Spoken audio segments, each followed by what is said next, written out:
dan Bapak Arif Sudrajat, S. Antro, MSI, selaku dosen penguji seminar proposal saat ini.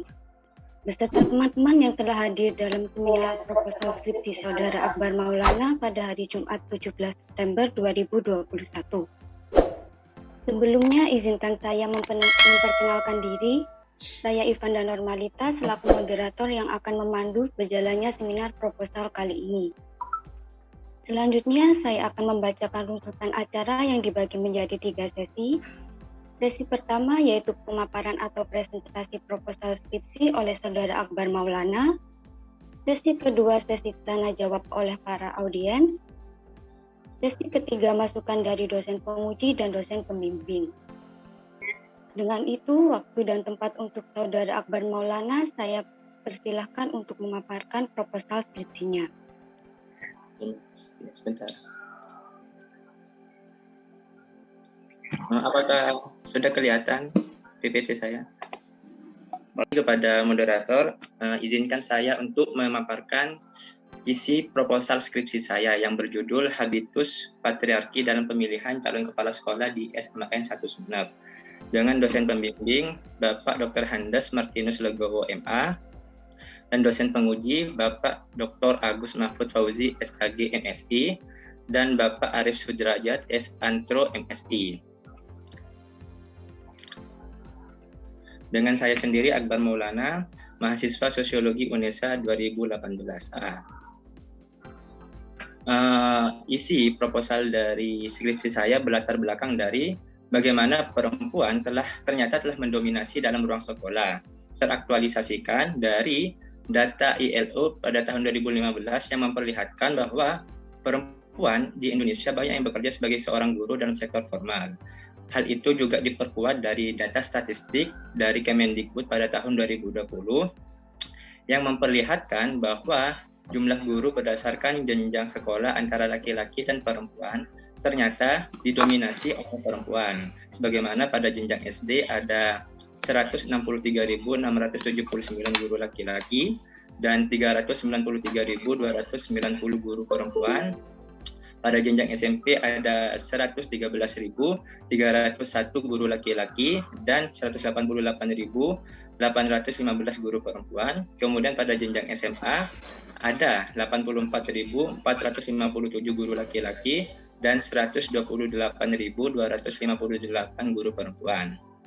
Namun, tingginya perempuan yang menjadi seorang guru dalam sektor pendidikan di sekolah itu mengalami kontradiksi, karena menurut survei dari The Conversation pada tahun 2020 menunjukkan bahwa ada ketimpangan antara guru laki-laki dan guru perempuan dalam posisi kepala sekolah. Sebagaimana pada jenjang SMP ada 26.167 kepala sekolah laki-laki, sedangkan perempuan ada 9.516. Kemudian pada jenjang SMA ada 9.694 kepala sekolah laki-laki, sedangkan perempuan ada 2.870 kepala sekolah perempuan.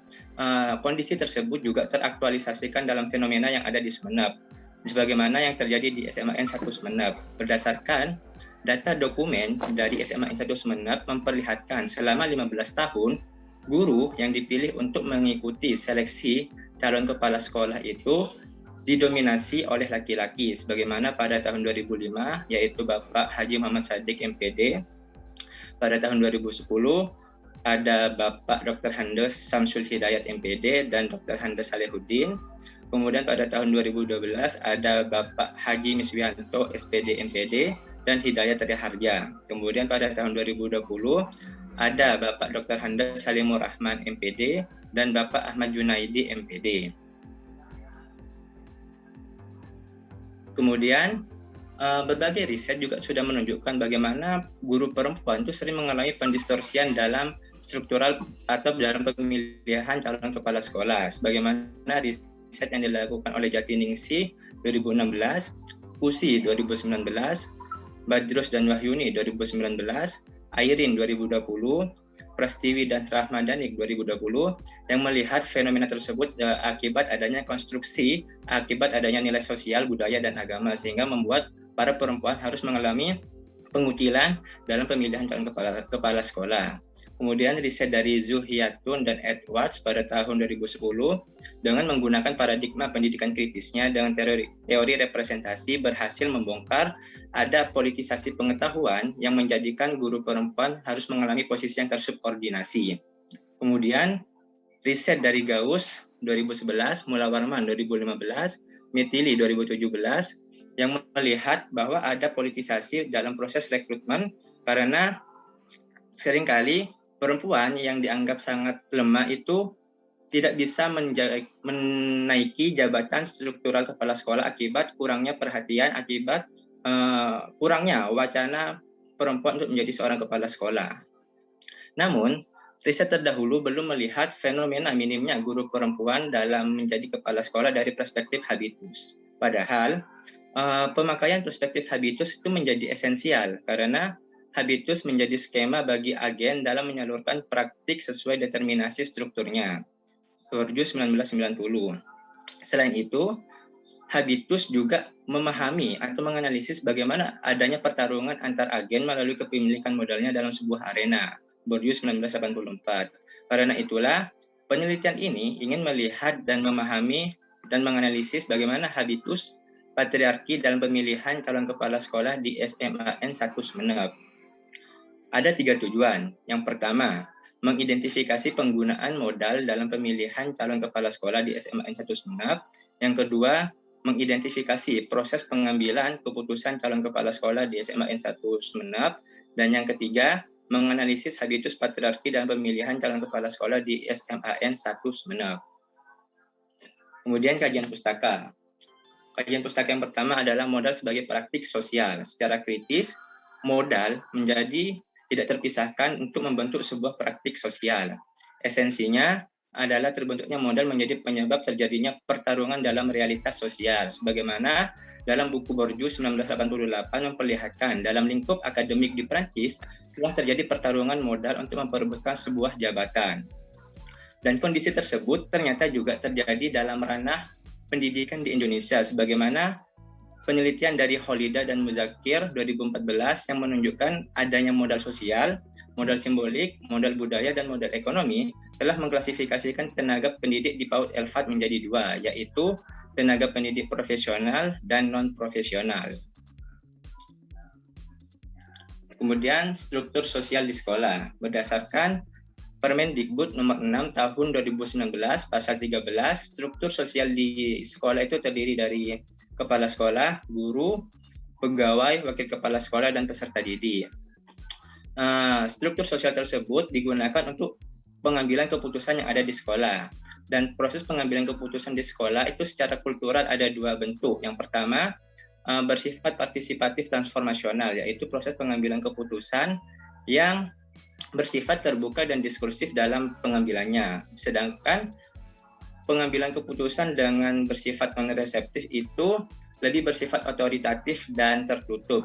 Sehingga tidak mengherankan ketika Fromm juga memaparkan bahwa birokrasi di era modern itu mengalami dehumanisasi. Sehingga ini menjadi sebuah pertanda bagaimana guru perempuan itu menjadi korban dari kegilaan birokrasi di era modern saat ini. Sebagaimana pemaparan kajian dari Fuller dan kawan-kawan 2019 yang menunjukkan jika guru perempuan kerap mengalami pendiskreditan dalam rekrutmen dan peningkatan jabatan.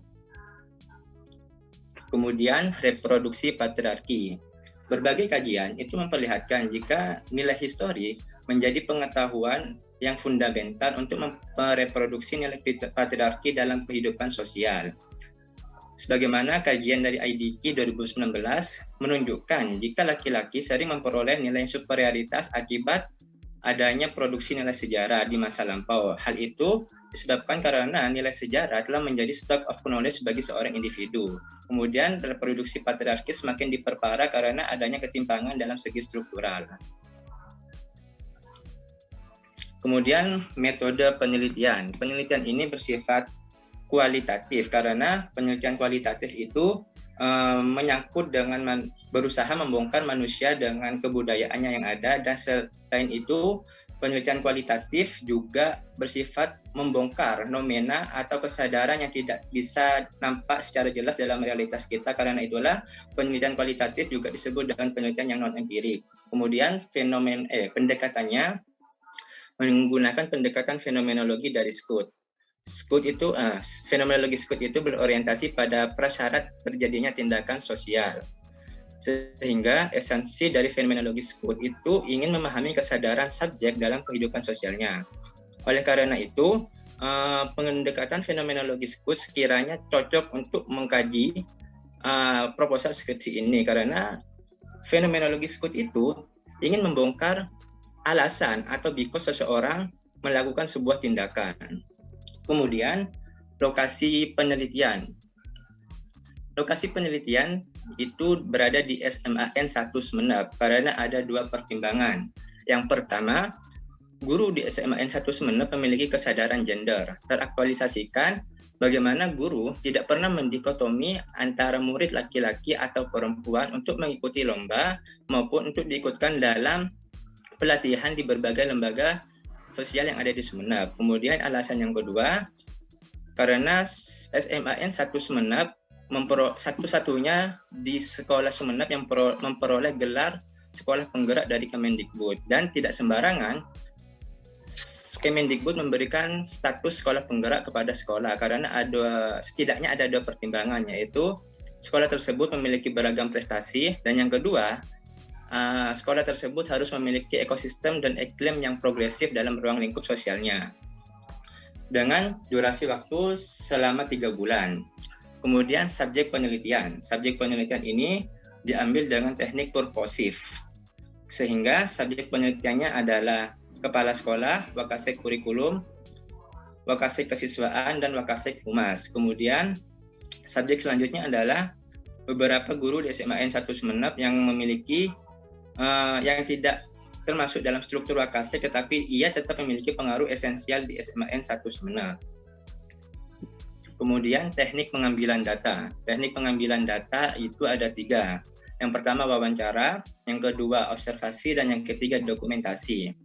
Wawancara yang digunakan adalah wawancara yang tidak terstruktur, karena karakteristik dari wawancara yang tidak terstruktur adalah peneliti tidak berpakem pada instrumen pertanyaan secara absolut, sehingga pada saat penelitian atau pada saat melakukan wawancara dengan informan, peneliti bisa mengembangkan pertanyaannya. Hal itu digunakan untuk memperoleh data yang lebih mendalam. Kemudian observasi. Observasi yang digunakan dalam penelitian ini adalah observasi yang bersifat partisipatif moderat. Menurut Sugiono 2020, observasi partisipatif moderat itu menunjukkan bahwa posisi peneliti dan penelitian itu seimbang antara menjadi orang dalam dan orang luar. Hal ini didasarkan bahwa peneliti menyadari bahwa peneliti tidak bisa sepenuhnya masuk dalam berbagai aktivitas yang ada di SMAN 1 Sumeneb, sebab ada juga berbagai aktivitas yang bersifat privasi, sehingga peneliti tidak bisa masuk dalam aktivitas tersebut. Kemudian dokumentasi yang dipilih itu berorientasi pada tulisan berupa arsip seperti memo, surat tugas, dan surat kebijakan. Kemudian analisis data menggunakan model Miles dan Haberman yang terdiri dari reduksi data, penyajian data, dan penarikan kesimpulan. Reduksi data merupakan aktivitas mengelompokkan data karena peneliti memahami bahwa ketika ia mengambil data di lapangan, tidak semua data dari observasi, wawancara, dan dokumentasi itu relevan dengan tujuan penelitian. Karena itulah nantinya dalam reduksi data ini akan dipilah antara data yang relevan, data yang unik, dan data yang tidak relevan dengan tujuan penelitian. Kemudian proses penyajian data itu bersifat naratif. Dan penarikan kesimpulan itu dilakukan dengan skeptis dan terbuka selama penelitian itu berlangsung, sebab peneliti akan terus mengeksplor atau menginterpretasi setiap makna dari data yang masih ada. Mungkin itu presentasi proposal skripsi saya, selebihnya saya kembalikan kepada moderator. Untuk sesi tanya jawab dihadapkan teman-teman untuk menyebutkan identitas terlebih dahulu, dan untuk teman-teman diperbolehkan bertanya melalui kolom chat yang telah tersedia. Selanjutnya saya persilahkan untuk teman-teman yang ingin bertanya. Apakah ada yang ingin bertanya?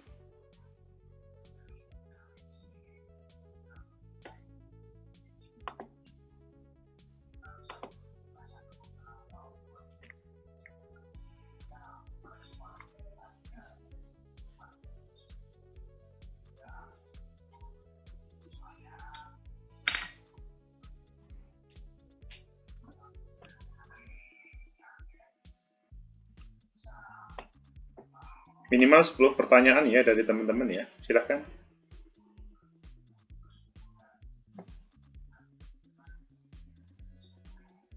Supaya membantu Akbar mengerjakan proses penelitiannya, pertanyaan itu.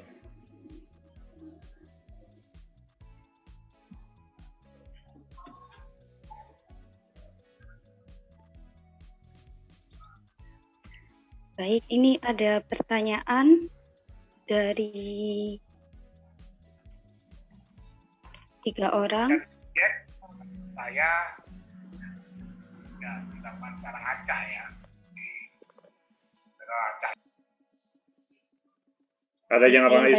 Ada yang raise hand, Ivanda? Ya. Saya bacakan dari pertanyaan pertama, yaitu permisi, saya Andini Nurrahma, NIM 18040564015 dari kelas 2018A.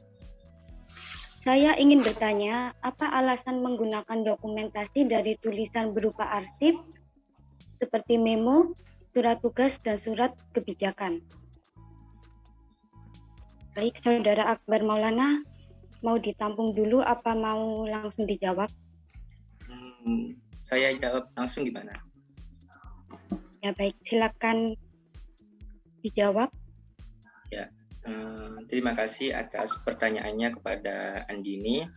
Pertanyaannya adalah kenapa saya menggunakan dokumentasi berupa memo, surat tugas, dan surat kebijakan.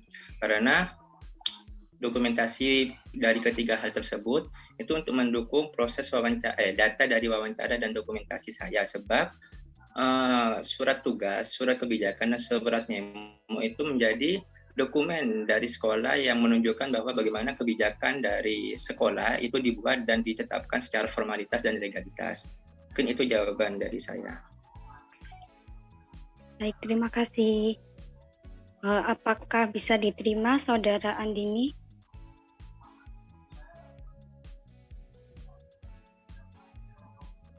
Oke. Selanjutnya saya akan membacakan pertanyaan nomor 2.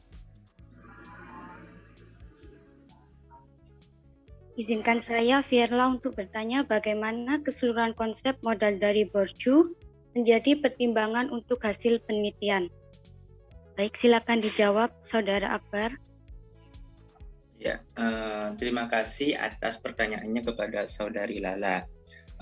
Awalnya saya ingin menjelaskan terlebih dahulu bagaimana konsep modal dari Borju. Modal dari Borju itu sebenarnya mengkritik Karl Marx dan juga kaum Marxian, karena bagi Borju, Marx dan kaum Marxian itu hanya melihat modal dari determinisme ekonomi saja.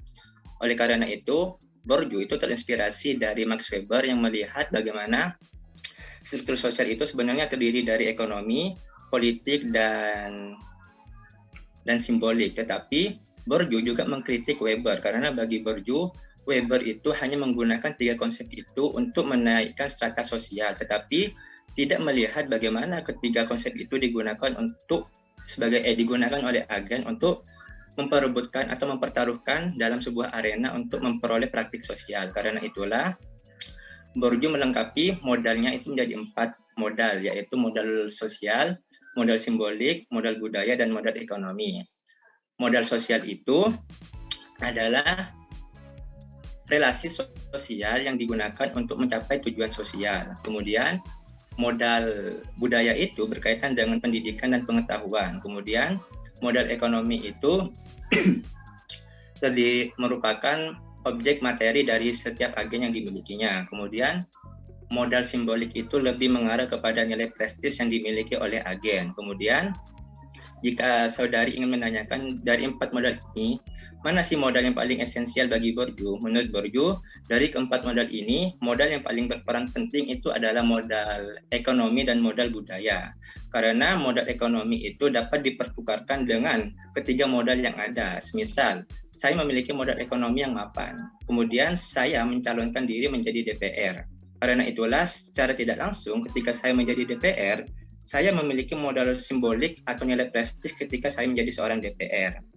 Nah, kemudian relevansinya dengan hasil penelitian saya atau proses analisis data saya, karena ini proposal, karena kemungkinan keempat modal itu akan saya gunakan bagaimana agen atau guru atau wakasek dan kepala sekolah itu digunakan untuk memperebutkan status sosialnya untuk mengikuti calon kepala sekolah di SMN 1 Sumeneb. Karena itulah hal ini menjadi relevansi terhadap pertarungan modal dalam sebuah pendidikan. Sebagaimana Borju juga menjelaskan ketika saya mempresentasikan tadi, kehadiran modal itu menjadi praktik sosial, dan juga kajian Muzakir dan Kholida itu juga memperlihatkan bagaimana keberadaan modal itu berhasil mendikotomi atau menghasilkan struktur sosial, yaitu antara guru yang berkompeten dan guru yang tidak berkompeten. Mungkin itu jawaban dari saya.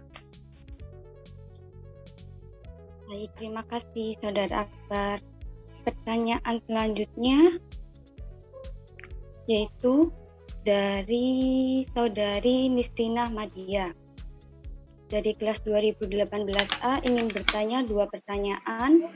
Pertanyaan pertama, apa yang membedakan penelitian Saudara Akbar dengan penelitian terdahulu? Pertanyaan kedua yaitu bagaimana keterkaitan antara nilai sejarah dan reproduksi patriarki. Terima kasih. Oke. Silakan Saudara Akbar untuk menjawab pertanyaan dari Saudari Nisrina Madia. Ya. Terima kasih atas pertanyaannya kepada Nisrina Madia. Saya ingin menjawab pertanyaan yang pertama terlebih dahulu. Apa yang membedakan penelitian saudara dan penelitian terdahulu? Setidaknya ada 2 perbedaan secara esensial. Yang pertama, penelitian terdahulu itu lebih banyak berorientasi atau berfokus pada kota-kota besar. Tetapi dia melupakan Sumeneb sebagai kota yang terpinggirkan, itu belum dikaji oleh penelitian yang ada. Karena itulah secara historis, secara kultur, dan secara sosial, kota Sumeneb dan kota-kota besar yang ada dengan penelitian terdahulu yang sudah ada itu akan memiliki daya tarik yang berbeda. Kemudian perbedaan yang kedua itu penelitian terdahulu itu belum menyentuh perspektif habitus dalam mengkaji bagaimana calon guru perempuan itu sulit mendapatkan porsi untuk mengikuti seleksi calon kepala sekolah. Karena itulah perspektif habitus Borju itu menjadi menarik karena Borju itu ingin melihat bagaimana produksi praktik sosial itu diperoleh ketika agen dengan kepemilikan modalnya itu saling bertarung dalam sebuah arena nantinya. Mungkin itu jawaban dari saya. Baik, terima kasih Saudara Akbar. Selanjutnya saya membacakan pertanyaan dari Audea Septiana. Izin bertanya, apa relevansi konsep habitus dengan ruang lingkup sekolah? Oke, silakan jawab. Ya, terima kasih atas pertanyaannya kepada Septi Audea. Pertanyaannya adalah apa relevansi konsep habitus dengan ruang lingkup sekolah? Borju itu kan juga memperlihatkan bagaimana ruang menjadi proses produksi objektifikasi dari nilai pengetahuan. Karena itulah ada nilai mungkin pertanyaannya dari mana ruang itu menjadi proses pengobjektifikasian, karena ruang itu menjadi nilai sosialisasi yang terstruktur. Kemudian Borju itu juga pernah mengkaji kehadiran sekolah itu ternyata menjadi proses dominasi simbolik yang merugikan kaum marginal, yang dimana penelitiannya itu berada di Aljazair, sehingga secara tidak sadar ruang itu menjadi proses objektifikasi yang menjadi nilai struktur yang menstrukturisasi nilai sosial. Semisal ruang kepala sekolah itu dikonstruksi atau menjadi nilai praktik sosial menjadi bagian dari laki-laki, sedangkan ruang tata usaha atau ruang TU itu menjadi objektifikasi bagi perempuan. Mungkin itu jawaban dari saya. Baik, terima kasih Saudara Akbar. Saya akan membacakan pertanyaan dari Naima. Izin bertanya, apa manfaat dari penelitian Saudara Akbar? Terima kasih. Oke, silakan dijawab, Saudara Akbar. Iya, terima kasih atas pertanyaannya. Mungkin ini Saudara Naim membantu saya dalam penjelasan tadi. Soalnya saya lupa tidak menjelaskan manfaat dari penelitian. Manfaat penelitian saya itu ada dua. Secara praktis, penelitian ini menjadi sumbangsi bagi dinas pendidikan dan kepala sekolah dalam menghasilkan kebijakan pendidikan yang lebih ramah gender. Kemudian menjadi pegangan bagi LSM dan organisasi NGO di Madura dalam memberdayakan perempuan Madura. Kemudian secara teoritis, penelitian ini dapat menjadi hasanah atau pengembangan kajian pengetahuan dalam sosiologi gender, sosiologi pendidikan, dan pendidikan kritis. Kemudian manfaat teoritis yang kedua adalah menjembatani dalam pengembangan kajian gender yang ada di Madura, karena dari berbagai jurnal yang pernah saya baca, kajian gender di Madura itu jarang memfokuskan kajiannya dalam dunia pendidikan, tetapi dia lebih mengarah kepada keluarga atau dalam ranah politiknya. Mungkin itu jawaban dari saya. Terima kasih Saudara Akbar untuk jawabannya. Selanjutnya yaitu pertanyaan dari Shirley Maratus. Izin bertanya, mengapa Saudara menentukan waktu penelitian selama 3 bulan? Mengapa tidak kurang atau tidak lebih dari waktu tersebut? Oke, silakan dijawab, Saudara Akbar. Ya, terima kasih atas pertanyaannya kepada Saudara Shirley. Ini kan proposal ya, jadi kenapa saya menuliskan 3 bulan? Karena saya itu membagi antara 2 bulan pengambilan data di lapangan dan 1 bulan itu proses pengolahan data dan menganalisis data. Nah, pengambilan waktu 2 bulan itu merupakan rancangan awal ketika saya ingin mengambil data di sekolah, karena saya memahami betul bahwa kekurangan diri saya untuk masuk dalam realitas yang ada di sekolah itu menjadi sulit karena saya bukan orang dalam dari ruang lingkup tersebut, sehingga saya membutuhkan waktu yang lebih lama. Mungkin ketika waktu 2 bulan itu dirasa tidak cukup untuk mengambil data secara mendalam dan holistik, saya ingin memperpanjang proses penelitian menjadi 3 bulan semisal apabila saya belum cukup mengambil data itu. Itu jawaban dari saya. Baik, terima kasih Saudara Akbar. Apakah ada yang ingin bertanya lagi? Itu Mas Rizal, Resen itu di Avanda. Mas Rizal Ramadan, Resen belum diberi kesempatan. Ya, silakan Mas Rizal.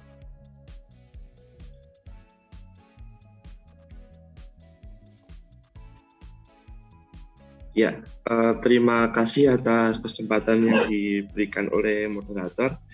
Ini ada beberapa yang ingin saya tanyakan. Yang pertama adalah apa perbedaan konkret antara penelitian Anda dengan penelitian sebelumnya, terutama penelitian yang berasal dari jurnal-jurnal internasional.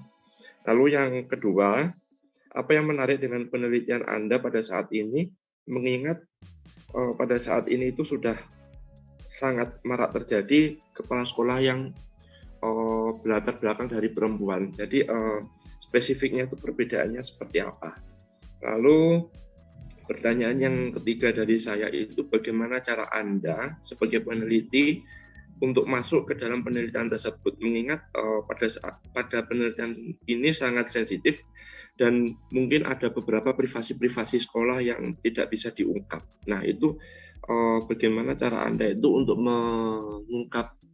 mengungkap hal itu terjadi, dan apabila ada hal-hal yang sensitif atau yang privasi itu, bagaimana cara Anda untuk masuk di dalam penelitian tersebut. Lalu selanjutnya adalah di dalam subjek penelitian Anda ada sebutan guru yang memiliki pengaruh esensi. Nah, itu pengaruh esensi itu yang seperti apa? Apakah guru tersebut itu tidak mencalonkan sebagai kepala sekolah atau menolak kebijakan sekolah atau bagaimana? Sudah cukup dari saya, terima kasih. Baik, terima kasih pertanyaan dari Mas Rizal. Silahkan dijawab Saudara Akbar. Ya, terima kasih atas pertanyaannya. Mungkin saya akan menjawab pertanyaan nomor 1 dan nomor 2 secara langsung karena ini saling berkaitan. Sebenarnya pertanyaan yang pertama itu sudah saya paparkan tadi ketika saudari Miss Rina itu bertanya bahwa apa perbedaan konkret dari penelitian ini dari penelitian terdahulu terutama di jurnal internasional. Saya juga menjelaskan bahwa penelitian terdahulu itu hanya berfokus pada kota-kota besar, tetapi dia melupakan kota Sumeneb sebagai objek kajiannya karena kota Sumeneb ini menjadi kota yang terpinggirkan sehingga secara esensial, secara histori, budaya, sosial maupun ekonomi itu pasti memiliki perbedaan antara kota Sumeneb dengan kota-kota yang besar yang lainnya.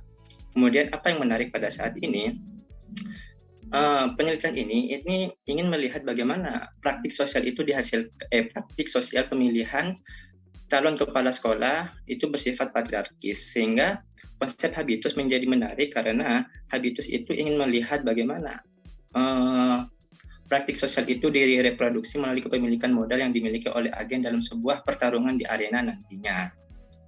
Selain itu, yang menarik karena kajian tentang gender yang ada di Sumeneb maupun yang di Madura itu jarang menyentuh konsep atau fenomena gender berada di ruang lingkup sekolah, tetapi kajian-kajian terdahulu itu hanya berfokus pada politik, agama seperti poligami maupun dalam kontestasi politik lainnya.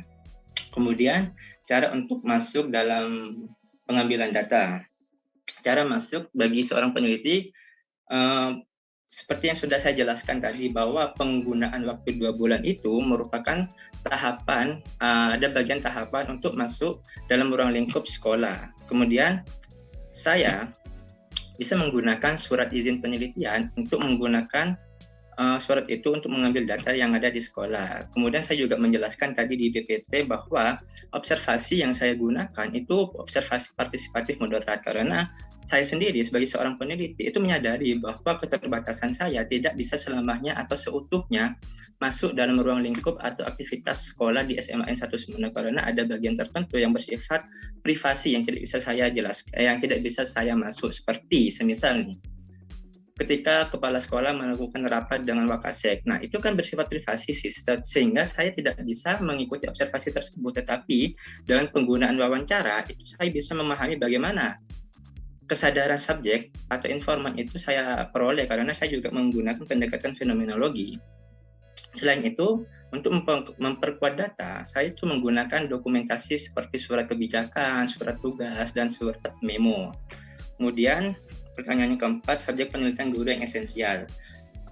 Subjek penelitian guru esensial yang saya maksud ini adalah guru senioritas, dan yang kedua itu adalah guru yang menjadi operator dapodik di sekolah karena guru operator dapodik di sekolah berdasarkan literatur yang saya baca itu menjadi pintu gerbang antara sekolah dengan pusat yaitu Kemendikbud atau Dinas Pendidikan di Provinsi Jawa Timur untuk mengelola data. Karena itulah itu menjadi penguat data saya nantinya.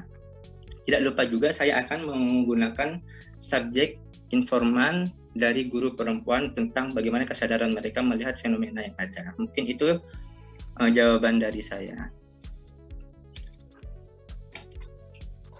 Baik, terima kasih Saudara Akbar.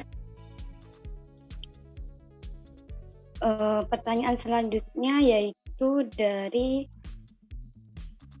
Judi. Permisi, saya Judi 2018A ingin bertanya, apa yang mendasari saudara mengambil subjek kepala sekolah, Wakasek kesiswaan, Wakasek kurikulum, dan humas? Oke, baik, silakan dijawab Saudara Akbar. Ya, terima kasih atas pertanyaannya kepada Saudari Judi. Apa yang melandasi saya menggunakan keempat subjek tersebut? Karena secara struktural, kepala sekolah itu menjadi struktur tertinggi dalam pengambilan keputusan di sekolah. Kemudian Wakasek itu menjadi orang yang memiliki pengaruh dalam mengambil kebijakan kepala sekolah. Karena secara tidak langsung, kepala sekolah itu pasti mendiskusikan atau sebelum mengambil keputusan itu mendiskusikannya kepada para Wakasek yang ada. Karena Wakasek itu secara simbolis itu menjadi kaki tangan bagi kepala sekolah. Mungkin itu jawaban dari saya. Terima kasih Saudara Akbar. Pertanyaan selanjutnya yaitu dari Prasta. Izin bertanya, di dalam pertukaran modal ada arena. yakni terletak di antara struktur dan individu. Berarti ada agensi di dalam tindakan sosial itu. Lalu, apa perbedaan agensi versi Bourdieu dengan agensi Giddens? Dan mengapa alasan Anda memilih itu untuk penelitian Anda? Baik, silakan dijawab Saudara Akbar. Ya, terima kasih kepada Saudara Prasta. Perbedaan yang paling mencolok antara Bourdieu dengan Giddens itu berada pada posisi agennya. Kalau Giddens itu lebih menitik beratkannya secara bias penelitian, secara bias teoritik, mungkin Giddens itu lebih menitik beratkan kepada agen, meskipun strukturasi dari Giddens itu ingin mengawinkan juga antara struktur dan agen, tetapi si Giddens ini itu bagaimana kesadaran agen itu mereproduksi atau memproduksi struktur dalam rentang ruang dan waktu, sedangkan Bourdieu itu menggunakan konsep habitus kali modal tambarana sama dengan praktik. Jadi di mana sih agen dari si Bourdieu ini berada di dalam habitus, karena habitus itu merupakan nilai sejarah yang sudah terinternalisasi dalam kesadaran individu sehingga secara reflektif menjadi proses tindakan bagi seseorang. Kemudian strukturnya itu di mana? Strukturnya itu berada di modal. Karena modal menurut Bourdieu itu ada 4, modal budaya, modal ekonomi, modal sosial, dan modal simbolik. Sehingga setiap agen itu pasti memiliki modal, dan antar agen satu dengan agen yang lainnya itu saling bertarung dalam arena. Ketika siapa yang akan memenangkan dalam pertarungan arena itu ialah agen yang memiliki modal tertinggi, sehingga ketika agen itu bisa menang, itu ada 2 kemungkinan, yaitu mereproduksi habitus yang lama atau memproduksi habitus yang baru. Dan mengapa alasan Anda memilih penelitian ini?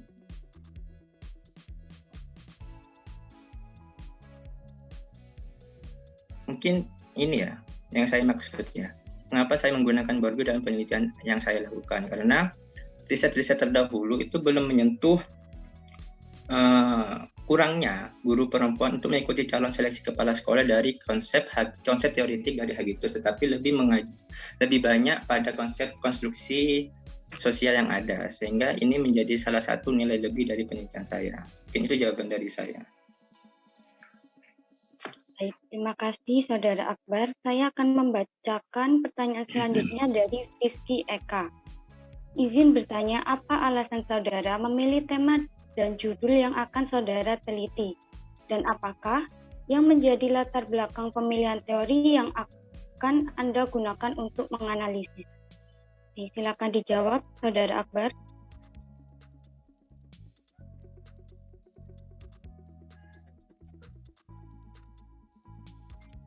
Ya, terima kasih atas pertanyaannya. Mungkin pertanyaan yang pertama itu sudah saya paparkan tadi dalam PPT atau dalam latar belakang penelitian saya. Latar belakang saya itu mendapatkan sebuah kontradiksi dalam ruang lingkup sekolah, karena berdasarkan survei dari ILO dan dari Kemendikbud itu menunjukkan bagaimana perempuan itu telah mendominasi dalam ruang lingkup pendidikan sebagai seorang guru. Tetapi dominasi perempuan dalam ruang lingkup menjadi seorang guru itu ternyata mengalami ketimpangan dalam ruang lingkup struktural kepala sekolah, sehingga itulah yang menjadi fenomena yang akan saya kaji nantinya. Dan apakah yang menjadi dan pertanyaan kedua itu sebenarnya masih berkaitan dengan pertanyaan yang sebelumnya, bahwa latar belakang pemilihan saya menggunakan habitus karena saya ingin melihat bagaimana pertarungan agen dengan kepemilikan modalnya itu menghasilkan praktik sosial. Dan yang kedua, karena penelitian terdahulu belum menyentuh kajian teoritik Bourdieu dalam aspek pemilihan calon kepala sekolah, sehingga yang mengakibatkan guru perempuan mengalami pendistorsian. Mungkin itu jawaban dari saya. Terima kasih Saudara Akbar. Apakah teman-teman ada yang ingin bertanya lagi? Atau jawaban dari semuanya bisa diterima? Bingung.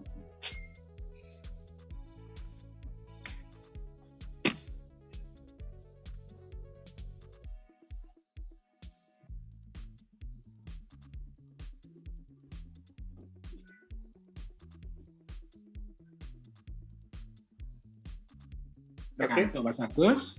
Ya, oke. Gimana? Ya, baik. Terima kasih atas pertanyaan dari teman-teman.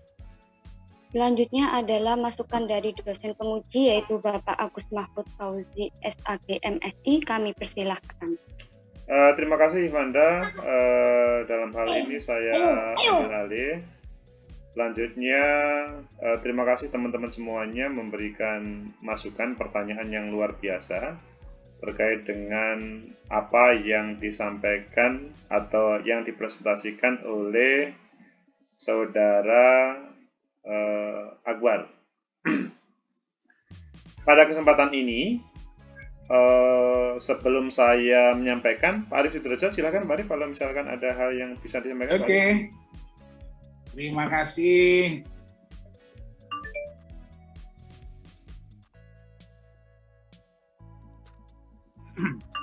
Nah, oke, Assalamualaikum warahmatullahi wabarakatuh. Semua. Saya beri sedikit masukan untuk Saudara Mas Akbar, Iya, Pak. Akbar. Nah, ini proposalnya menarik. Cuma dalam proposal ini sebenarnya saudara tidak perlu meneliti karena di situ sudah ada jawabannya itu.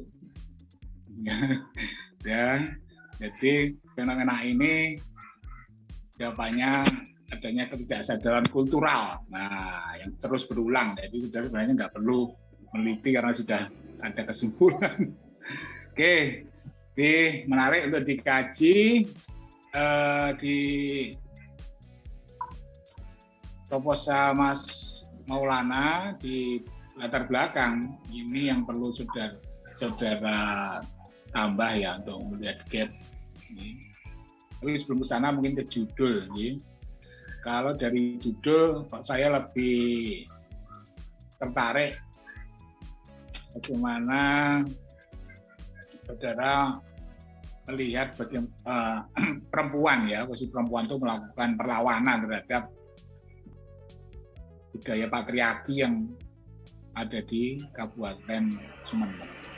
Kalau saya kok lebih interest itu ya pada bagaimana praktek-praktek perlawanan ya yang dilakukan oleh kaum perempuan berkaitan dengan pemilihan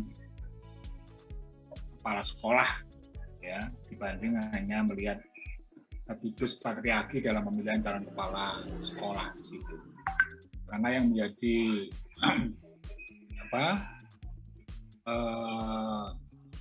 menjadi sebuah fenomena yang menarik itu bagaimana respon perempuannya menurut saya.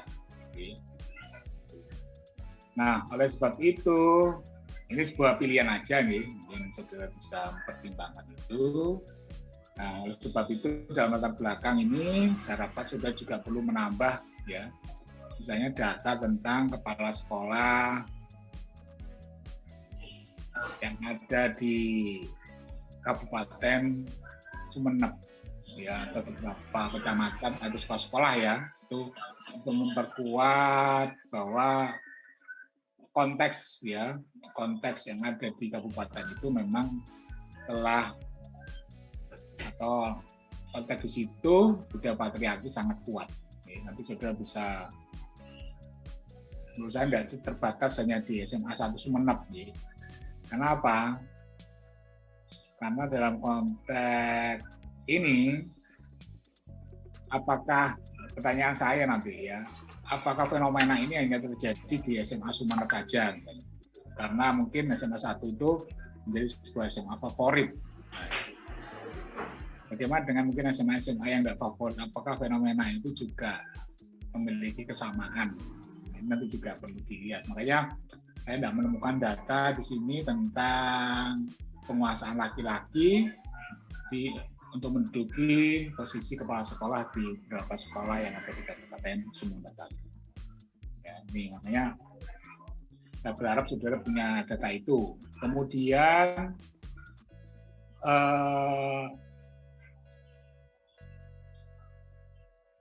ketika saudara misalnya memaparkan data guru-guru yang mengikuti seleksi misalnya calon kepala sekolah itu, ya ini yang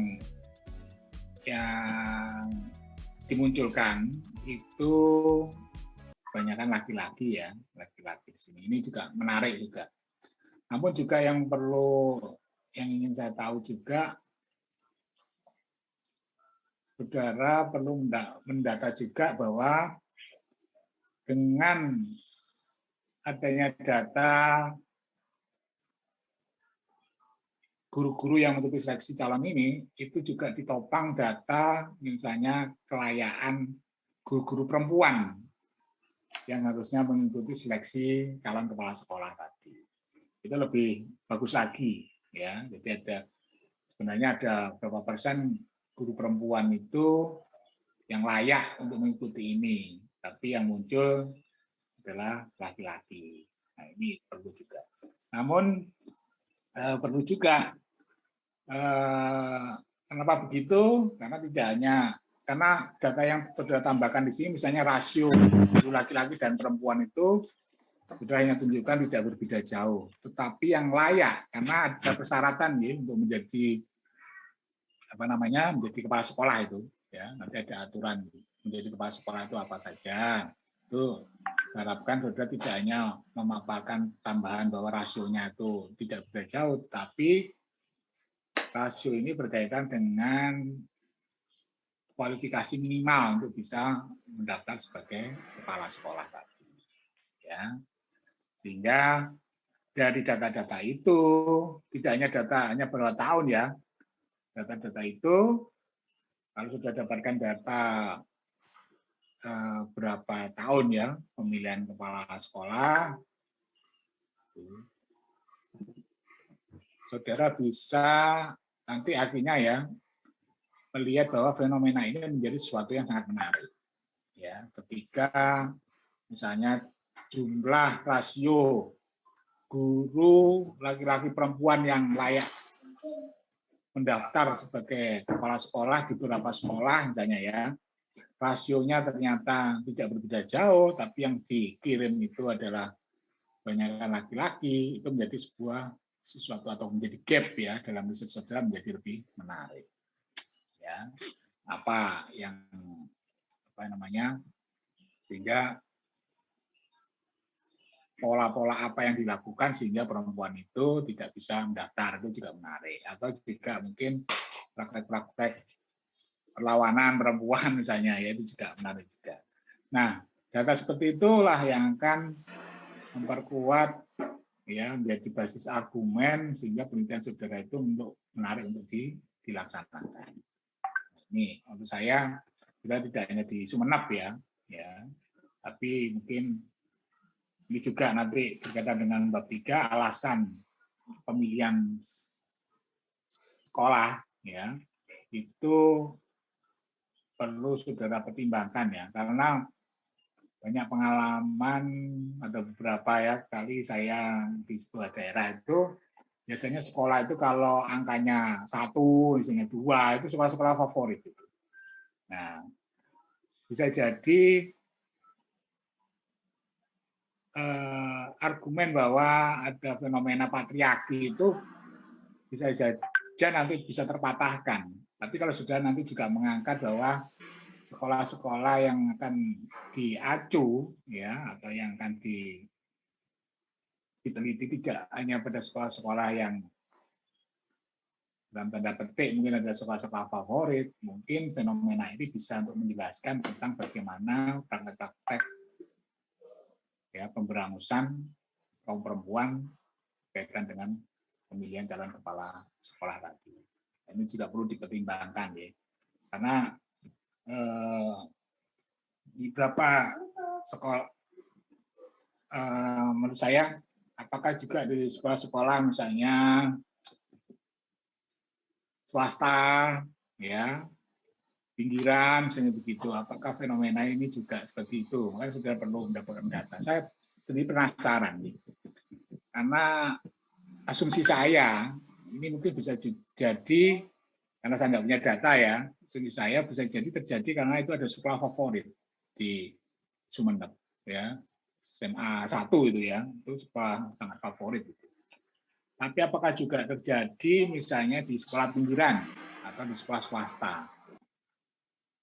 Ya, seandainya itu juga terjadi, penelitian saudara menjadi lebih bagus lagi ya, karena praktek itu betul-betul terjadi hampir di lini, artinya proses pemberangusan itu betul-betul dilakukan oleh mungkin jenis kelamin tertentu ya terhadap jenis kelamin yang lain. Itu tambah menarik lagi. Makanya saya sarankan saudara perlu memperkuat gap ini tadi, tidak hanya sekedar di SMA 1 ya. Karena saya sendiri kalau melihat cuma SMA 1 Semenep, saya pasti akan yang sekolah favorit. Karena ada beberapa kasus di Jawa pun juga begitu. Jadi ada beberapa SMA favorit itu pasti yang dilakukan adalah bagaimana kepala sekolah itu laki-laki. Khususnya mungkin di beberapa kabupaten ya, kalau di Jawa itu pokoknya SMA 1 ada angka 1, 2, 3 itu bisa mengarah ke sana itu. Kemudian itu berkaitan dengan latar belakang ya. Nah, dari latar belakang itulah kemudian dari data itu saudara bisa nanti dalam merumuskan persoalan ya.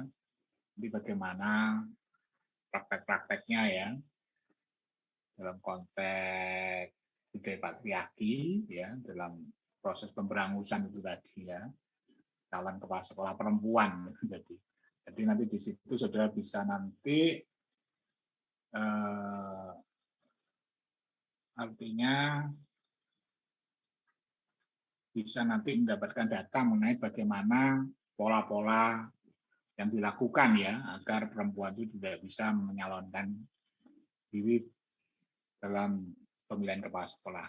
Seandainya saudara hanya mengambil satu sekolah,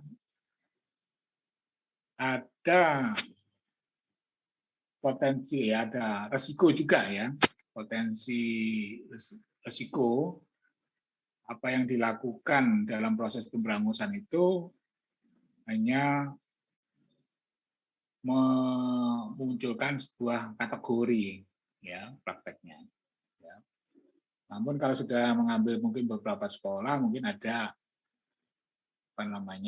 mungkin juga akan memunculkan beberapa kategori ya, karena banyak kasus di beberapa skripsi teman-teman itu seringkali ketika riset kualitatif dia tidak menjelaskan atau belum berhasil menemukan ada dua kategori ya, karena nanti dalam proses penemuan kategori ya, misalnya kategori di sini yang habitus ya, habitus ya, jadi habitus patriarki, sebenarnya habitus patriarki kalau menurut saya patriarkinya itu tidak ditulis di depan ya, tapi lebih baik di belakang ya. Budaya patriarki misalnya, habitus pemilihan kepala sekolah dan budaya patriarki di Kabupaten Sumeneb misalnya gitu ya. Nah, dalam rumusan masalah tadi, ketika nanti ya pengalaman dari teman-teman saudara dalam rumusan masalah sudah dibuat, biasanya ya banyak yang teman-teman itu gagal ya, mungkin karena lokasi penelitiannya itu relatif tunggal ya, misalnya sekolah atau satu wilayah itu ya, itu cenderung mereka gagal untuk bisa menemukan adanya kategori-kategori ya yang berkaitan dengan pola-pola fenomena yang ada di lapangan. Sebagai contoh misalnya, ini saudara misalnya yang beberapa yang sangat uji misalnya tentang praktek-praktek ya, praktek sosial dengan budu, mereka gagal ya menemukan ada varian-varian. Ya, umumnya varian-varian yang ditemukan itu namanya varian atau kategori itu yang kita buat atau yang kita temukan di lapangan harusnya antara satu kategori dengan kategori yang lain itu berbeda. Jadi kalau kategori A itu tidak masuk dalam kategori B. Ya. Seandainya ada kategori A dan kategori B, itu akan menimbulkan suatu kategori C. Ya, jadi ada beberapa ciri yang ada di kategori A dan kategori B itu yang ada di dalam subjek-subjek yang masuk dalam kategori C ini tadi. Makanya kita masuk dalam kategori C. Nah, makanya nanti ketika saudara melakukan riset, ya, kalau subjek yang diteliti di sekolah itu hanya satu sekolah, ini saya takutnya sudah nanti gagal untuk menemukan varian-varian tadi. Ya, namanya varian atau pola itu kan saudara harus bisa membedakan bahwa ketika pola A itu, ketika ada pola A dan pola B, maka di antara keduanya itu tidak ada interaksi atau irisan, ya, irisan tentang watak, irisan tentang ciri-ciri dari dua kategori tadi.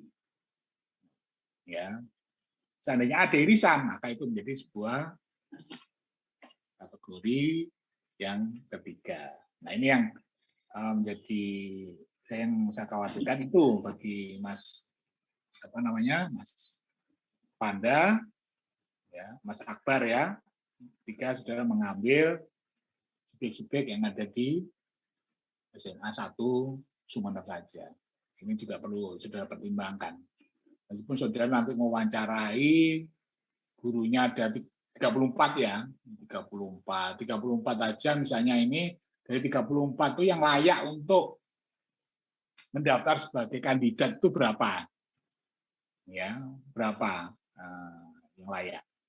Apakah 34 itu semuanya layak? Nah, ini. Jadi saudara punya data itu tentang kelayakan perempuan untuk mendaftar itu bagus lagi, ya. Karena saya khawatir dari 34 itu mungkin karena biasanya kalau kepala sekolah kan harus 4A kalau tidak salah. 4A sudah punya tulisan, jurnal, kalau tidak salah begitu. Kemudian sudah pernah ikut pelatihan apa gitu, ya.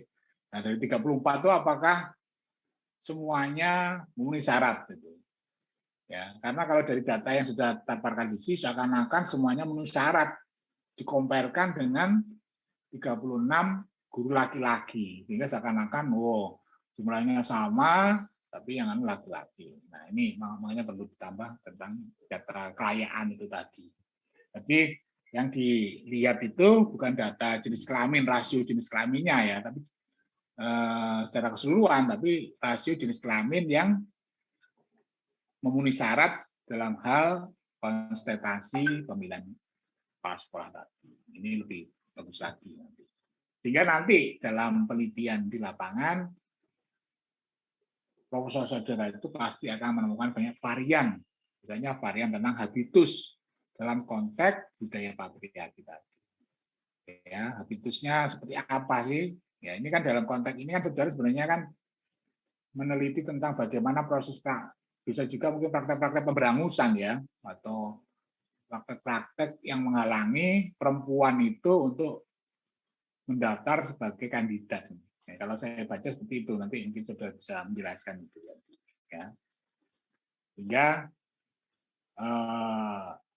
dengan tidak hanya dibatasi pada satu sekolah saja, ya, maka dengan saya ini, ya, pasti penelitian sudah nanti akan menemukan banyak pola varian, misalnya, ya. Karena di situ akan bisa lihat, misalnya kalau di SMA 1 Sumeneb itu begini, tapi kalau di SMA yang lain itu begitu. Sehingga pola-pola yang dikatakan oleh Budu, ya, tentang ada modal, itu akan berbunyi nanti, ya. Jadi yang dikatakan oleh Budu dalam modal, ya, sebagai praktek sosial, itu nanti akan bisa muncul, ya, bisa berbunyi tentang budayanya misalnya, ya, modal budayanya kayak apa, ya. Jadi ketika sudah membahas tentang sebuah kategori A, maka model budaya antara subjek-subjek yang ada dalam kategori A dengan kategori B itu harus beda. Banyak kasus teman-teman tuh malah ketika menganalisis itu model budaya, ekonomi, sosial, simbolik itu bersinggungan. Nah, tugas berat saudara sebagai peneliti ini adalah bagaimana membangun kategori-kategori itu yang tentu saja satu dengan yang lain tidak memiliki irisan-irisan sifat ya antara kategori A dengan B tadi. Ya, misalnya saudara nanti menemukan ada kategori yang A misalnya tadi. Itu model-model ekonomi, model sosial, model simboliknya antara kategori A dan kategori B itu harus beda. Tidak boleh bersinggungan. Seandainya ada bersinggungan atau irisan itu akan menjadi sebuah kategori yang berbeda. Karena memang fenomena seperti itu pasti akan ditemukan juga, maka kita akan membuat itu. Nah, seperti yang saya tadi, kalau kita membahas bedanya satu sekolah, makanya perlu dipertimbangkan, potensi kegagalan untuk menemukan varian-varian itu akan besar sekali. Ini banyak kasus di beberapa mahasiswa mengalami seperti itu, disuruh ke lapangan sudah nggak mau. Ya ini Pak itu semuanya. Ya kita di Jawa sudah hanya pada buku tadi itu. Ya. Dan ketika saudara wawancara, ya karena kadang wawancaranya ini saudara harus mendalam juga untuk bisa menemukan modal-modal tadi. Kalau saudara nggak mendalam, saudara akan gagal untuk menemukan pola-pola yang ada di situ. Ya. Kalau membuat polanya gimana kategori, itu kadang aja mahasiswa masih bingung itu. Makanya ini perlu dipertimbangkan lagi, saudara perlu mengambil beberapa sekolah tadi. Ya, ekonominya kayak apa, ya, udah sosial dari subjek-subjek tadi. Ya. Kalau saudara mengambil misalnya ada sekolah swasta misalnya, ya, dibandingkan dengan sekolah SMA 1 Sumeneb, mungkin modal ekonomi, sosial, budayanya atau simboliknya berbeda. Ya, nah itu berbeda. Atau mungkin ada sekolah-sekolah beberapa sekolah itu ya tertentu, seperti saya itu pernah ya di waktu jaga ujian di Nganjuk itu ada beberapa sekolah itu gurunya aja kadang ya kepala sekolahnya mengatakan gini aja, ada yang mau ngajar aja sudah untung Pak, nyari guru susah misalnya begitu. Ya, maka modal-modal itu pasti akan berbeda yang saya temukan. Tapi kalau dalam satu sekolah saya yakin usah, apalagi sudah nanti wawancaranya cuma berapa kali, setelah itu pulang, sudah nggak mendalam, nggak akan bisa mendapatkan itu. Ada fenomena yang saudara angkat ini menarik juga, ya tentang praktek-praktek pemberangusan di dalam konteks budaya patriarki tadi. Nah, lebih bagus lagi kalau misalnya perlawanan perempuannya dalam ini ya, nanti modalnya akan muncul lagi ekonomi kayak apa, sosial, budaya, simbolik gitu. Nah, saya harapkan saudara dalam penelitian ini nanti saudara tidak berhenti hanya menemukan hanya satu pola, ya, saudara bisa minimal dua pola yang karakternya satu pola dengan lain itu akan berbeda. Ya, dalam hal apa? Ya karena sudah menggunakan itu ya burdu ya. Ada modal misalnya. Ya modalnya itu harus beda. Nanti saudara di kategori A menceritakan modal ekonominya begini. Nanti di kategori B sama juga. Ya, itu berarti bukan pola itu. Karena masih ada irisan. Ya. Nah, itu nanti kalau ada irisan masuk ke modal yang ketiga, kategori yang ketiga. Nah, ini yang harus sejak awal memang saya tekankan di situ. Jangan sampai ketika saudara nanti mau ujian skripsi, saudara membuat pola atau kategori-kategori habitus ya, dalam pemilihan kepala sekolah itu gagal. Saudara membuat itu. Bahkan tanya, polanya apa Pak? Nah, yang neliti saudara, polanya nggak tahu. Harusnya saudara nanti, makanya penelitiannya, nanti ada temannya kok 3 bulan. Nah, ini 3 bulan itu kurang. Harusnya 1 semester itu. Untuk bisa mendapatkan tentang kenapa begitu 1 semester. Setelah 3 bulan itu kadang 1 hari wawancaranya cuma 3 jam atau 2 jam. Ya, 2 jam. Jadi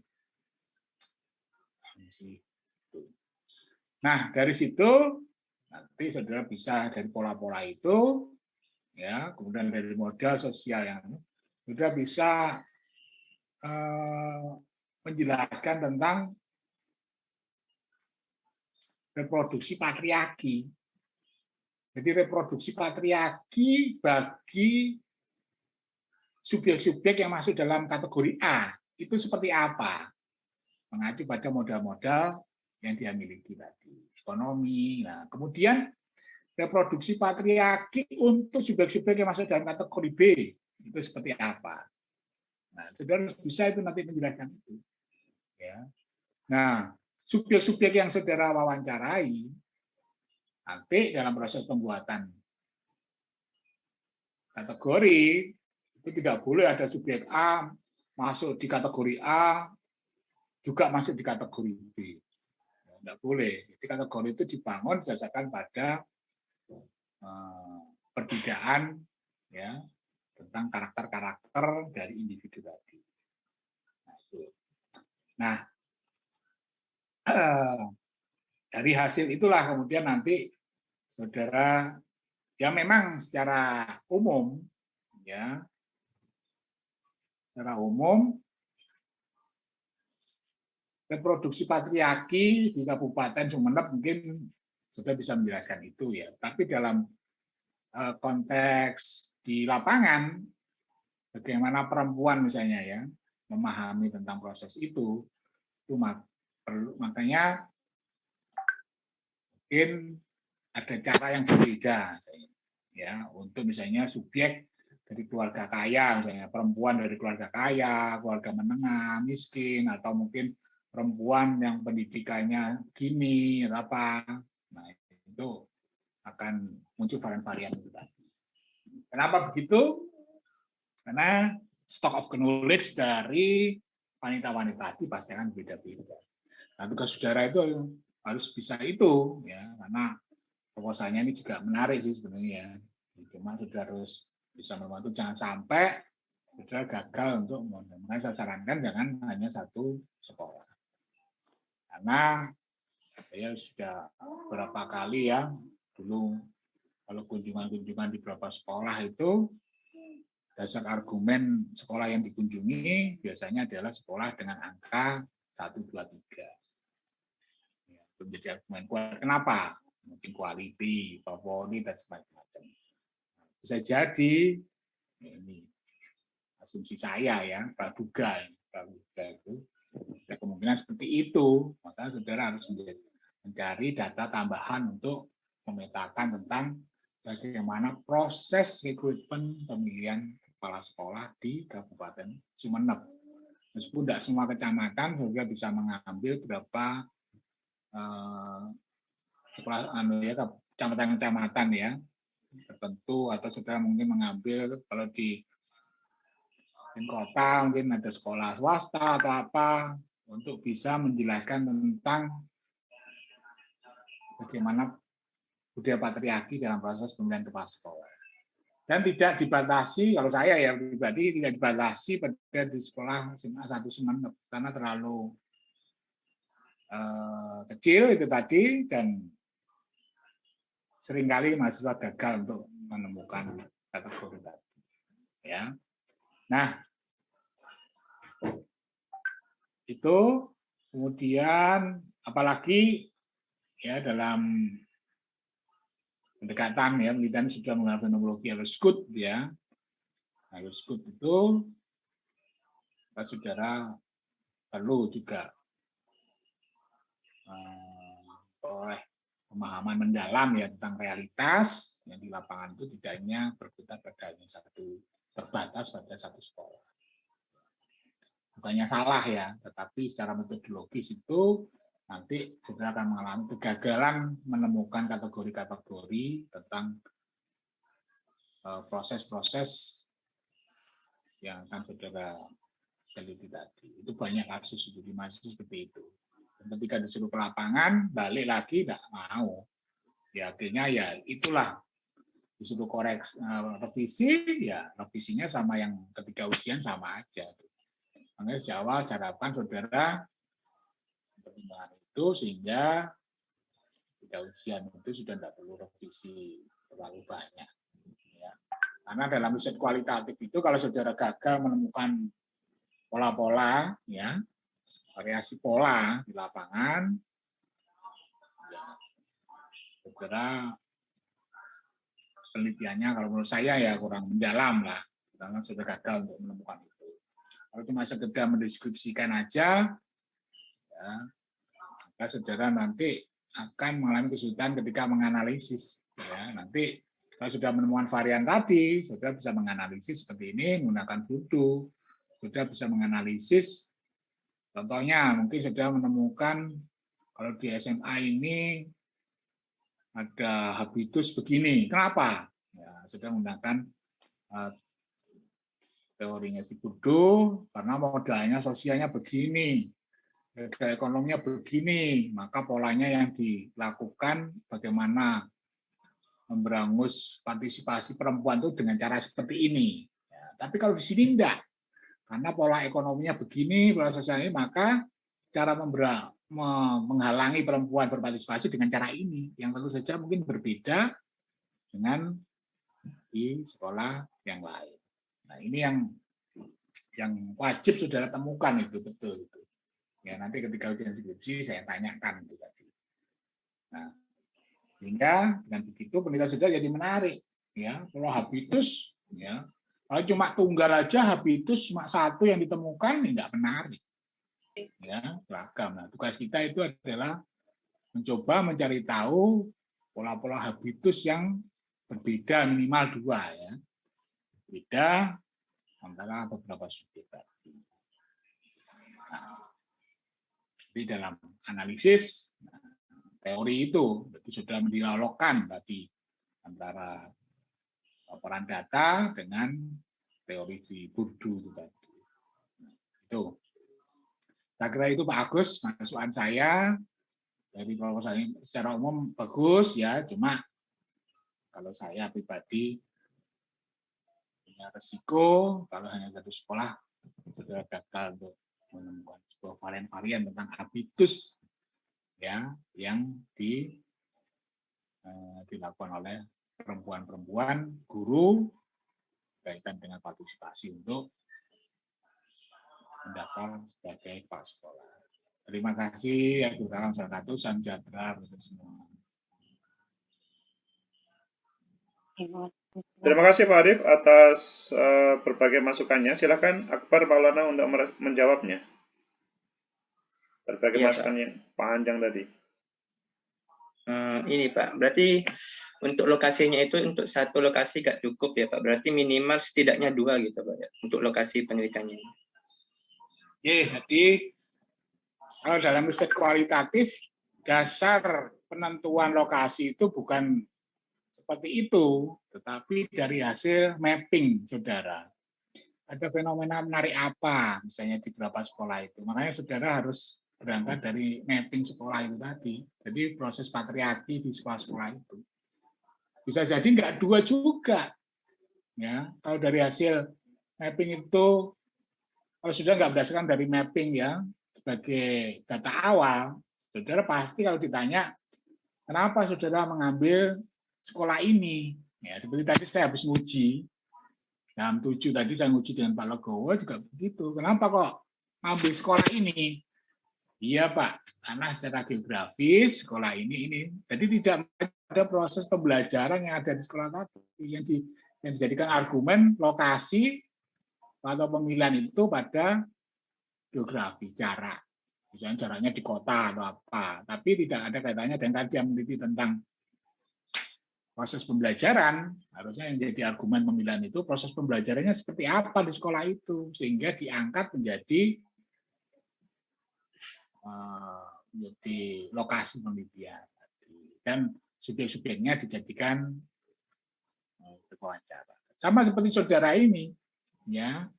Ini saudara punya peta awal ya, peta awal tentang kondisi bagaimana implementasi atau pengaruh patriarki dalam pemilihan kepala sekolah di sekolah-sekolah di Kabupaten Sumeneb. Jadi sudah punya peta, sehingga dari situ sudah bisa mengangkat, oh fenomena gini. Kalau gitu saya tak ngambil sekolah ini sama sekolah ini. Jadi argumennya seperti itu. Bukan tiba-tiba saudara, kenapa saudara kok ngambil SMA 1 misalnya. Nggak ada dasarnya saudara nanti. Kalau ditanya orang lain, lah kalau sekolah ini, seandainya komposisinya sama, kenapa kok nggak milih yang ini? Misalnya begitu. Ya, jadi harus bisa memiliki dasar argumen mengapa mengambil sebab. Kalau saya pribadi, kalau sudah punya peta itu, mungkin yang saudara datangi tidak hanya 2, ya. Nah, kesalahan terbesar dari pendidikan kualitatif adalah ketika saudara lapangan dari awal sudah menentukan jumlah subjeknya, misalnya di proposal. Subjek saya 5 saja Pak ya, kan cukup ya 5. 7 Pak ya, cukup ya. Nah itu bisa jadi subjek yang saudara wawancarai punya pola-pola yang sama. Ada resiko itu. Yang seharusnya dari 7 itu bisa jadi masuk dalam satu kategori. Belum menunjukkan varian yang berbeda. Nah tugas kita kan sebenarnya menemukan minimal 2 varian fenomena yang berbeda tadi. Ya, jadi kalau saudara nggak menemukan ada varian yang berbeda, proses wawancara itu akan terus berlanjut. Tapi mahasiswa kadang enggak, Pak, 8 subjek saja ya cukup ya Pak ya. Nah lupa yang didasarkan menjadi basis proses penciptaan kategori itu adalah ketika kita menemukan ada sebuah data yang sama sekali berbeda dengan data-data yang lain atau dari subjek-subjek yang lain. Maka saya nggak bisa mengatakan bahwa kalau begitu 2, Pak. Saya nggak tahu. Kenapa? Karena peta proses atau fenomena itu seperti apa. Ya, mungkin bisa juga 2. Karena mungkin sudah menemukan ada sekolah lain yang mungkin menarik yang jadikan dasar dalam proses pengambilan data itu. Kalau saya kok begitu ya, mungkin perlu kita diskusikan lagi. Saya kira itu, Mas Akbar. Gitu. Ya Pak, terima kasih atas jawabannya. Terima kasih Bapak Arif. Oke, Mas Akbar bisa dipahami ya apa berbagai masukan dari Pak Arif ya? Iya Pak, bisa Pak. Oke, selanjutnya saya akan menyampaikan, saya nggak tahu apakah Mas Akbar bisa menerima semua masukan Pak Arif atau tidak, tapi saya memberikan masukan. Berbicara memilih kepala sekolah, yang saya ketahui itu bukan proses election, bukan pilihan, tapi biasanya adalah dia mendapatkan tugas atau ditunjuk oleh bupati. Mungkin prosesnya melalui kepala dinas. Ketika Akbar menampilkan proposal ini, kok kelihatannya tidak bisa dilaksanakan ya penelitian ini. Karena prosesnya saja berbeda. Sebelum saya bertanya kepada banyak hal, apakah Akbar bisa menyampaikan, merespon? Iya, terima kasih atas masukannya Pak. Ini ya, sebenarnya proposal ini diambil ketika saya melakukan magang gitu Pak. Dan saya juga bertanya bagaimana proses pemilihan calon kepala sekolah itu yang ada di SMA N1 Sumeneb dan juga SMA yang ada di Sumeneb itu ternyata proses pemilihan utamanya atau pertamanya itu dilakukan di sekolah Pak, dari pemilihan dari dari kepala sekolah yang ada di situ Pak. Jadi ada proses diskusi pemilihan gitu Pak. Pada akhirnya kan bukan para taruhlah guru atau murid kan yang menentukan? Yang menentukan itu kan nanti ini Pak, bagaimana kepala sekolah itu dan wakasek yang ada itu mendiskusikan siapa yang pantas untuk masuk itu, dan guru-guru yang ada itu didata terlebih dahulu Pak. Enggak. Yang menentukan mereka atau bupati?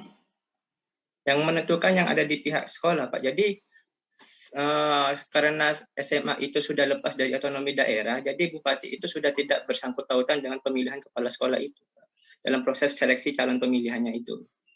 Coba dilihat lagi ya, karena yang saya ketahui sampai hari ini prosesnya itu sangat tergantung pada bupati.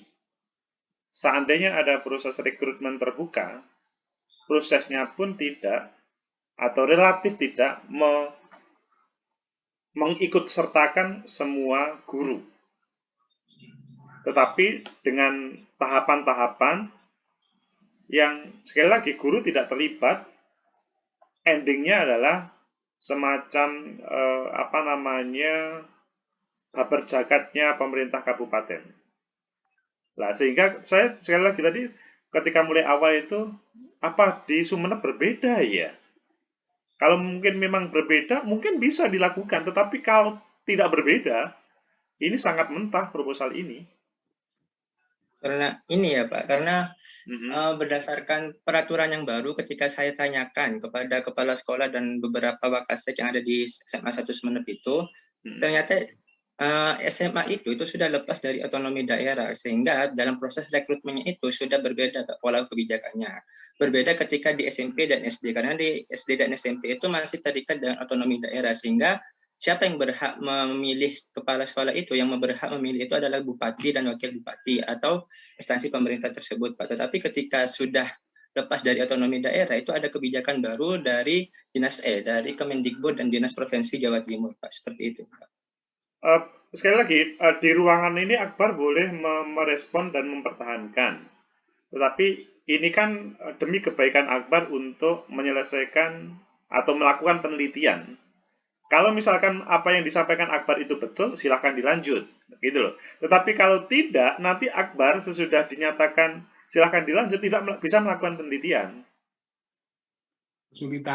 Kesulitan.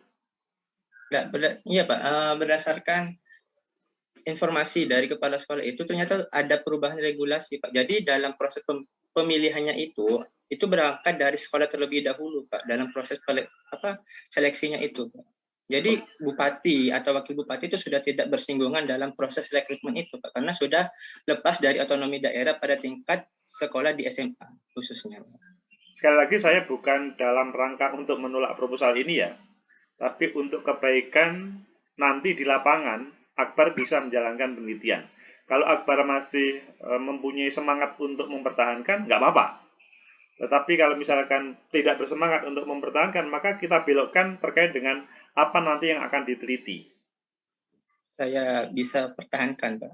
Oke, nggak apa-apa. Pertahankan, semoga nanti bisa dijalankan dalam proses penelitiannya.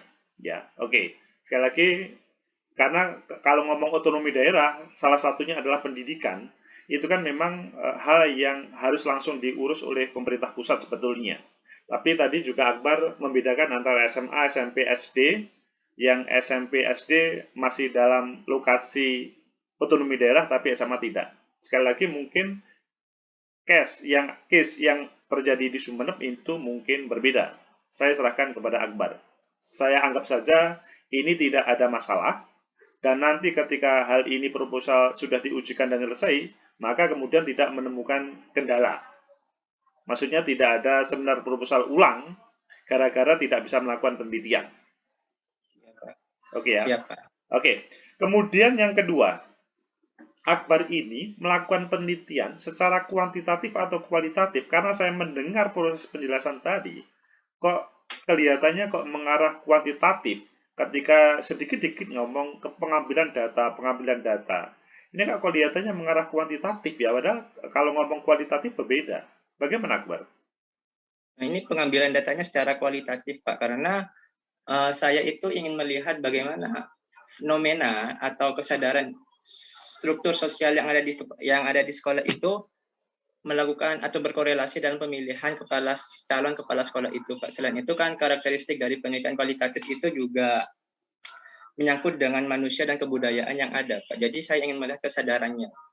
Dengan orang kalau mendengar Akbar mengatakan pengambilan data secara kualitatif, maka yang terbersit dalam pikirannya, oh Akbar ini kuantitatif, karena dia hanya cukup mengambil data dari sekolahan. Bagaimana mengklarifikasi hal itu?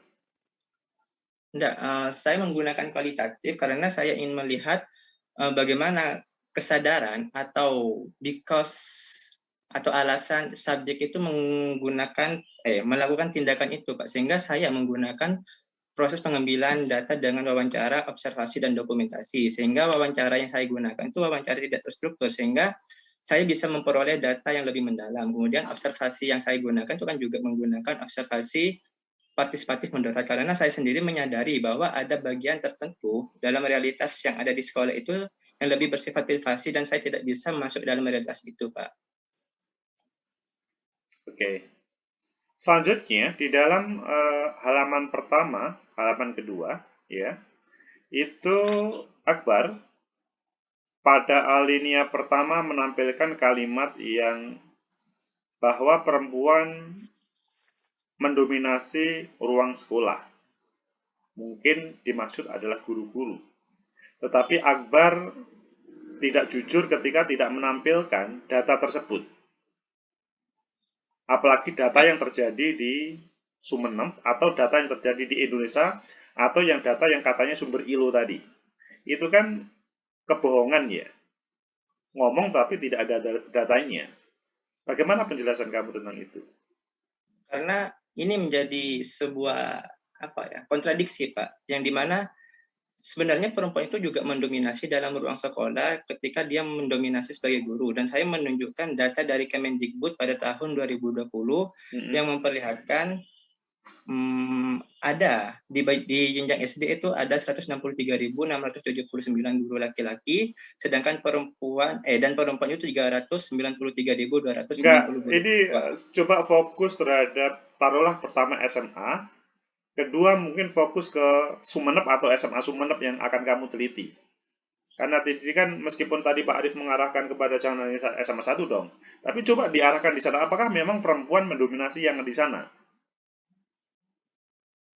Apakah membenarkan data tersebut? Berarti data yang di Sumenep masih kurang ya Pak? Atau bagaimana Pak menurut Pak? Ya enggak. Jadi kalau misalkan dirimu mau fokus ke Sumenep, maka ketika ada sumber ILO, dan itu pun sebetulnya juga harus difokuskan terkait dengan data SMA, guru perempuan SMA, dan kemudian hal itu diaminkan dengan data yang ada di lapangan di Sumenep. Taruhlah misalkan di SMA 1 di mana kamu sekolah dulu, berapa guru dari perempuan, berapa guru laki-laki di sana? Datanya berapa? Kalau yang di SMA 1 Sumenep itu, yang hanya di SMA 1 Sumenep itu ini Pak. Di laki-laki itu 36, sedangkan perempuan itu ada 34 orang Pak, yang hanya di SMA 1 Sumenep saja Pak. Itu kan menunjukkan kalimat pertamamu tidak benar. Ya Soal. Mungkin ini ya Pak, soalnya yang kalimat paragraf pertama itu saya mendukung di paragraf yang kedua itu Pak, karena berdasarkan survei dari Kemendikbud ternyata perempuan itu lebih mendasi sebagai seorang guru. Tapi yang di Sumenep saya kan juga belum memasukkan data-data itu Pak. Kalau di alinea kedua kan dirimu mengatakan laki-laki tumpang tindih terkait dengan hal itu. Kemudian di alinea atau paragraf keempat, mayoritas kepala sekolah adalah laki-laki. Sekali lagi, hal ini memang seandainya ada data yang lebih umum, maka bisa lebih difokuskan kepada tempat di mana penelitiannya.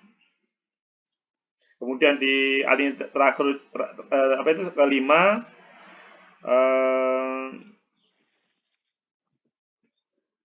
mengarah kepada kepala sekolah banyak laki-laki. Padahal sekarang pun juga tidak seperti itu. Nah, apa yang disampaikan Pak Arif tadi juga memang menjadi poin yang menarik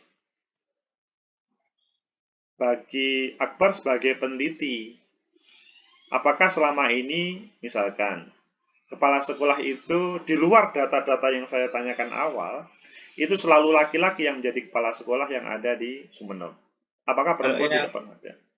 Kalau di Sumenep itu berdasarkan data yang saya peroleh dan data yang saya pahami itu semuanya laki-laki Pak, di bidang SMA ya.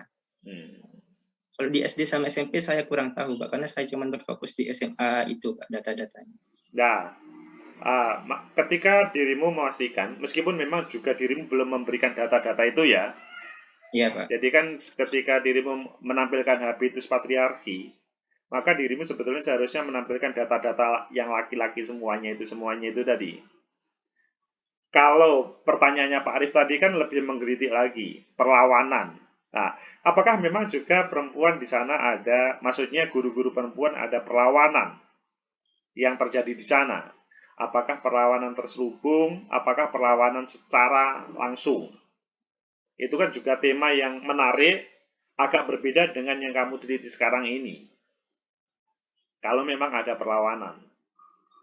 Kalau terkait perlawanan itu saya belum mendalami secara mendalam ya Pak. Tapi saya juga sempat wawancara ketika melakukan magang di SMA 1 Sumeneb itu, ternyata mereka ya sepertinya menerima saja Pak. Jadi menurut interpretasi saya, sepertinya guru perempuan yang ada di SMA 1 Sumeneb itu sudah mengalami pendominasian secara simbolis gitu Pak. Pendominasian secara simbolis. Simbolis. Sehingga kalau sebelum ke sana itu tadi sebetulnya latar belakangmu itu perlu kamu perbaiki atau tidak? Kalau boleh saya memberikan pertanyaan. Dengan kalimat-kalimat pertanyaan tadi. Mungkin dimasukkan tentang data-data yang berkaitan dengan di SMA Sumeneb itu ya Pak, yang harus diperbaiki untuk memperdalam datanya. Kemudian dan juga data dari Pak Arif Sudrajat yang tentang kelayakan guru itu. Oke. Untuk ikut seleksi calon kepala sekolah itu. Jadi tidak cukup menjustifikasi tanpa ada sebuah data. Jadi dirimu ketika menulis harus ada data yang bisa mengarahkan ke sana. Ini pertanyaan terakhir dari saya, yaitu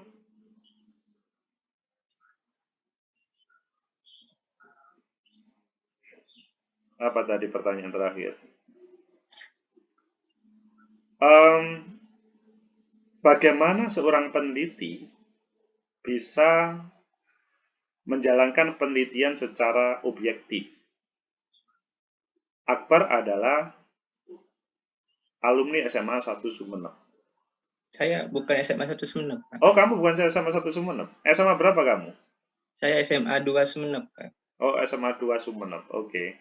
Kalau begitu kamu relatif bisa masuk kepada SMA 1 meskipun dirimu nanti, apa yang disampaikan Pak Arif tadi betul, akan lebih baik misalkan SMA-SMA yang ada di Sumeneb. Berapa SMA negeri yang ada di Sumeneb? Kalau SMA negeri di kotanya itu ada 2 cuma Pak. Taruhlah di 2 SMA itu kamu masuk semuanya, sehingga bisa melakukan penelitian secara objektif mungkin. Kalau misalkan ada SMA di kecamatan itu ada yang menarik, ambil salah satu aja. Karena mungkin SMA 1 adalah SMA yang sifatnya mempunyai program apa tadi? Sekolah penggerak ya? Dia sebagai sekolah penggerak ya? Jadi SMA 1 itu, SMA 1 Sumeneb itu menjadi satu-satunya sekolah penggerak yang diperoleh dari Kemendikbud yang ada di Sumeneb. Oke. Dan di situ sekolah penggerak itu kan juga ketika ngomong habitus patriarki kan mungkin relatif juga tidak ada. Betul. Apalagi sekolah penggerak itu sensitif gitu. Sangat sensitif. Iya. Kalau bisa ngambil juga sekolah swasta. Betul. Sekolah swasta yang sistem proses pemilihan kepala sekolah itu mungkin juga berbeda ya Pak Arif ya? Iya, betul. Tapi mungkin saya dengan Pak Agus perlu juga menyamakan. Ini arahnya pada proses rekrutmen kandidat yang akan masuk dalam pemilihan kepala sekolah atau yang dipilih kepala sekolah, karena ini 2 model yang beda menurut saya loh Pak Agus ya. Kalau kepala sekolah itu bisa jadi memang dipilih oleh bupati, tapi sebelum dipilih oleh bupati, syarat minimal dari kandidat itu harus terpenuhi. Misalnya ujian atau TPA misalnya ya untuk kepala sekolah. Jadi dari kandidat-kandidat itulah yang kemudian dipilih oleh Pak Bupati. Nah, yang dilihat itu apakah seperti itu dalam fenomena dipilih oleh Pak Bupati atau dalam proses menyiapkan prasyarat minimal agar masuk dalam proses pemilihan tadi. Ini yang bagaimana Pak Agus? Ya, itulah maka dari itu yang memang yang perlu kita ketahui bagaimana sistem yang terjadi di Sumeneb, Pak Arif. Mungkin saya izin menjawab, Pak. Oke, silakan. Jadi yang saya fokuskan itu bagaimana proses rekrutmen yang ada di sekolah itu, Pak. Jadi bukan proses pemilihan kepala sekolahnya. Untuk dipindahkan, semisal kalau proses pemindahan itu kan dari SMA 1 ke SMA 2 atau dari SMA 2 ke SMA 1 Kalianget itu kan awalnya memang dari bupati, tapi setelah berpindah tangan dari otonomi daerah ke provinsi itu yang memegang kehendak itu adalah provinsi, Pak. Tapi yang saya fokuskan itu bagaimana proses rekrutmen calon pemilihan kepala sekolah itu, Pak, di sekolah. Oh, Jadi kan di latar belakang rekrutmennya ya, atau Iya, Pak. proses rekrutmen kandidat kalau gitu ya, gitu ya, Iya, bagus Pak. ya. Oke, Iya. oke. Bukan kepala sekolahnya loh. Kalau kepala sekolahnya itu sudah wewenang bupati, meskipun ada 5 kandidat yang memenuhi syarat, itu sesuka-suka bupati. Siapa yang berani bayar banyak ya dipilih. Ya, bukan yang itu, Pak. Jadi proses rekrutmennya.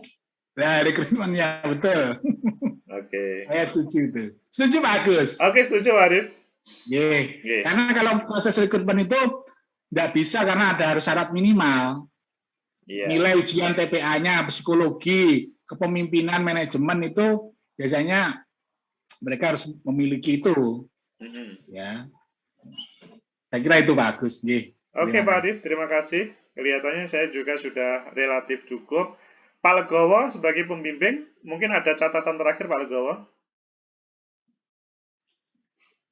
Pak Legowo rapat, Mas, di direktor fakultas. Ini tadi langsung keluar kok.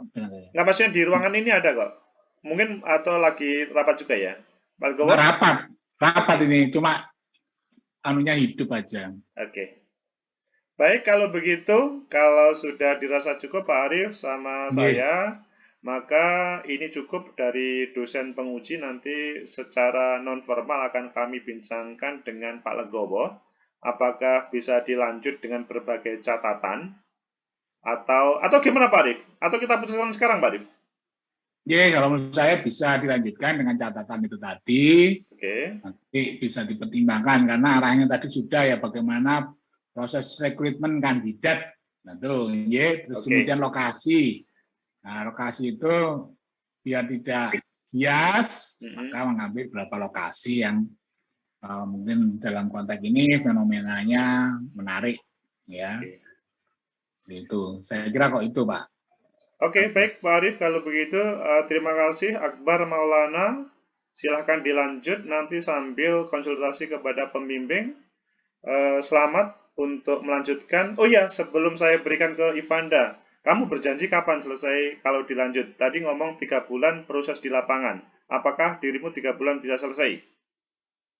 Insya Allah bisa, Pak, kalau saya kerjakan secara mendalam lagi, Pak. Tapi kan itu hanya proposal, Pak. Mungkin kalau saya kekurangan waktu dari 3 bulan itu, mungkin saya bisa menambahkan beberapa bulan lagi untuk proses analisis data itu. Ya, proposal itu sama dengan wajahmu dan sama pemikiranmu, jangan hanya proposal.